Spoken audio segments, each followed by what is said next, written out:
Well, this morning we have a weather system just to our north and east, which you'd hardly detect by looking out the window. We have a beautiful warm morning after a high temperature yesterday of 46 degrees, which completely changed the landscape. I think many of the side streets here in town were covered with snow. They're now not.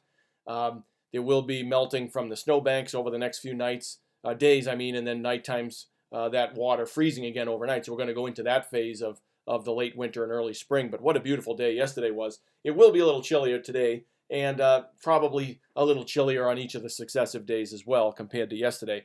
But the storm of interest for parts of our state, the northern half of our state, and then northern Michigan, the Upper Peninsula, is this weak disturbance centered in the northern part of Lake Michigan itself. And it's one of several that are poised to come straight across on that sort of a line. The next one here is just south of Lake Winnipeg in Manitoba, north of North Dakota. And there's one even further north than that, probably just off the map above the letter R on radar here.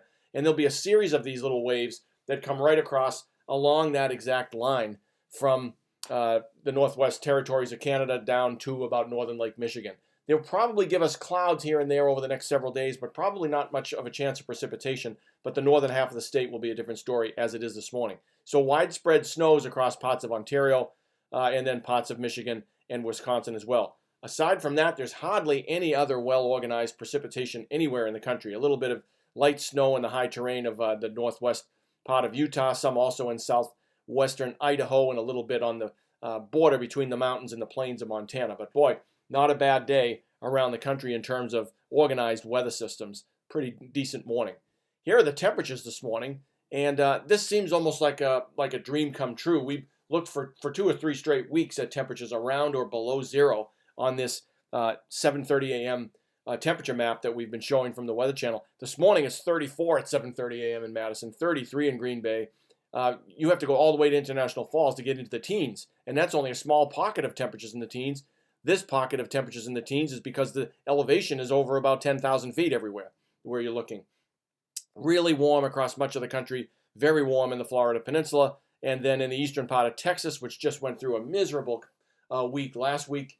There's been some relief for many of our fellow citizens down in Texas finally. So that's good for them.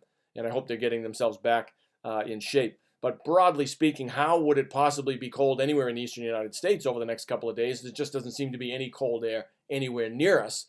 And that's mostly true, but it's a little bit misleading. And I want to show you something from last night's National Meteorological Center forecast charts. This is from last night about 7 p.m. our time, and you can see it's the 850 millibar map, which I often show the whole week. On Friday, I'm going to just show you this one map from last night, and you can see the arrows indicating the wind direction over Iowa from the south, the west-southwest, and then the colors represent the temperature. It's plus 8 degrees at a mile above sea level in far southeastern Iowa last night at 7 p.m., and it was around plus 2 perhaps at Madison, something like that. So very strong warm air advection. The air is coming from locations where it's warmer, headed towards locations where it's colder. So our really warm temperatures yesterday were largely aided by organized warm air advection.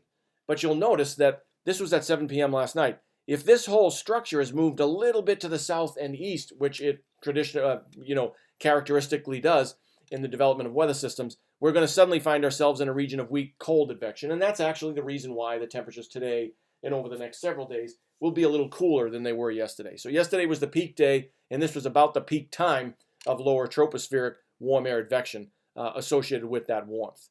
So it's nice. We're going to see more of this as the spring really starts to show up day to day. Here's our satellite movie over the continental United States and adjacent waters. And not surprisingly, there's just not much organized cloud structures over the continental 48 states. There's a little bit of spotty, almost convective-looking clouds over Montana, parts of Wyoming, and Idaho, and that's where the little snow showers are occurring. And then here's that bit of precipitation associated with that cyclone that's kind of just over the northern part of Lake Michigan in the last hour or so. And that doesn't look very intense compared especially to this disturbance well off the maritime coast of Canada, which is a very impressive mid-latitude cyclone. This one's very weak, nonetheless bringing some weather to parts of our state. And you can't see very much on the west coast. The immediate coast is pretty nice today, but we'll see in just a second what's going on just offshore of that. So a decent day across much of the continental 48 states. And if we now look at the radar that goes along with that, it's a little bit of a mixed bag. I think there are some things going on down in the southern states today where the Weather Service may be taking advantage of a relatively light weather day to do some tuning up of their radars, because you see right here from Melbourne, Florida, there's this band, this line that sticks out straight across like that. That's an artifact of an experiment with the technical device. The same at Charleston, South Carolina. You can see that line right there.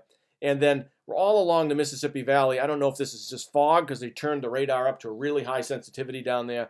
It doesn't appear to be precipitation. But here is some real precipitation over parts of our own state, the Upper Peninsula of Michigan, and then southern Ontario, as we mentioned before. So that's about the only really clear-cut precipitation feature in the continental U.S., aside from these spotty snow showers over the big western states. And then finally, the satellite movie over the western part of North America. Here's the coast. Here is the state of Hawaii, our 50th state, down in that location. And you can see right along the coast, not much organized weather, and so that's nice for places like Seattle, Portland, Los Angeles, San Diego, and San Francisco, and a lot of north-south oriented cloud streets in the central part of the Pacific Ocean. Here's one that ends up getting distorted. There's a little bit of a cyclone developing in the northern Gulf of Alaska that distorts the northern part, and there's something organizing itself a little bit to the west of Hawaii, it looks like, as well. Then when you go even further west than that, you see yet another cloud street that has a very amplified north-south orientation. So there's some interesting weather going on in the Pacific. It's hard for any of these kinds of systems to really develop intense low-pressure centers, but they can bring some organized weather, and we'll see perhaps some of that by the time we get to Friday along the Pacific coast.